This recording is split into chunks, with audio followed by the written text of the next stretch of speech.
Ladies and gentlemen, welcome to Politically Correct Ghana lesson 316, and today being the 30th of August 2025, we want to look at the topic being rule of woman or rule of law, Ghana. I'm asking myself, are we under the rule of woman or are we under the rule of law in Ghana? You may recall that early part of this year, sometime in February March thereabout, the Chief Justice, in the person of Gertrude Torkornoo of Ghana, there was a petition against her for a removal. And so the president started a process, which is legitimate by Article 146 of the Constitution. Once there's a petition, you would have to look for the prima facie case. If there is a prima facie case, then of course, a committee must be set up. And the president secretly and quietly followed the law as it were, as it is, rather. So then, a case was established against her. Theoretically, I mean, on the face of it, that's prima facie, just on the face of it, a case was established against the Chief Justice. And then what happened? A committee was set up in that process for her not to obstruct the job of that committee, the fact-finding committee or the inquiry committee. She was suspended, which is also legitimate by the law. So Gertrude was suspended, and guess what?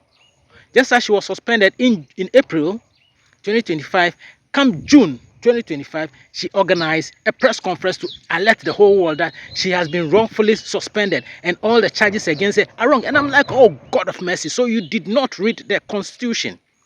Chief Justice, suspended Chief Justice Gertrude Torkornoo. You did not read the Constitution. That says that the whole process must be in secrecy. So the process started earlier. Once the petition has been accepted and then it's gone on, and the prima facie case on the face of it has been accepted, then the process has begun. So once the process has begun, you need not have made this whole press conference. So you flouted the Article 146 of the Constitution. As a Chief Justice, you never even read it. That the whole process must be in secrecy. That's the confidentiality. That notwithstanding, you started going to law courts after law court internally and externally to West Africa or ECOWAS court. Then you went on to the, I don't know whether you went to the, what do you call that one? Commonwealth Court or Commonwealth Lawyers or something like that. That is just by the way. You made it public. You made this whole thing public when it's supposed to be confidential. Nothing is as annoying as reading the newspapers, the tabloids, with about 60% truth in it, that Dr. SKB Asante, the eminent Nana Dr. SKB Asante, former Chief Justice Enin Yeboah, former Chief Justice Sofa Akufu, and the Ghana Bar Association went to the committee to testify, and it's been published. And I'm, what?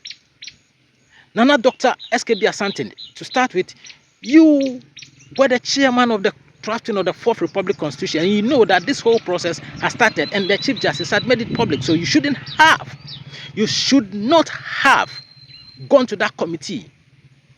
So you make the law and break the law. You make the law and break it again.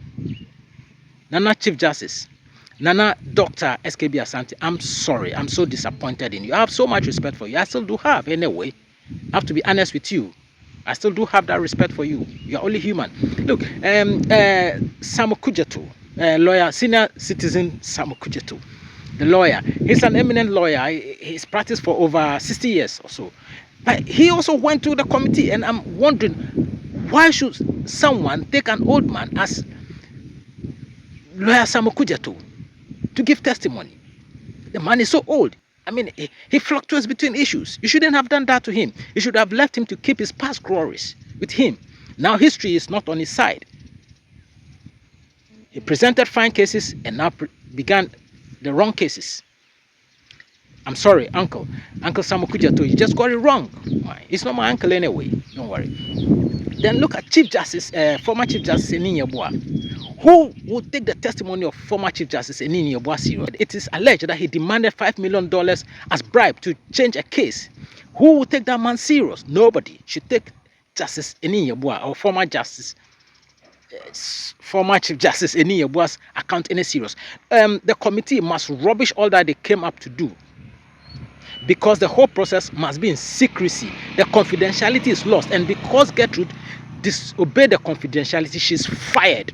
Question then is, Are we under the rule of a woman or under rule of law?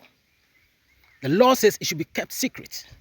And the former Chief Justice, a woman, has made it public. And then most of the former Chief Justices are on her side. That there's esprit de corps. So it's a rule of woman that's controlling Ghana and not rule of law. The law is the law. That's what she says. And not the law is not by a woman, and it's not for the woman. It's for the people and by the people. And it's the law. So we are under the rule of law and not under the rule of woman. The name is Kwame Afagbe. Thank you.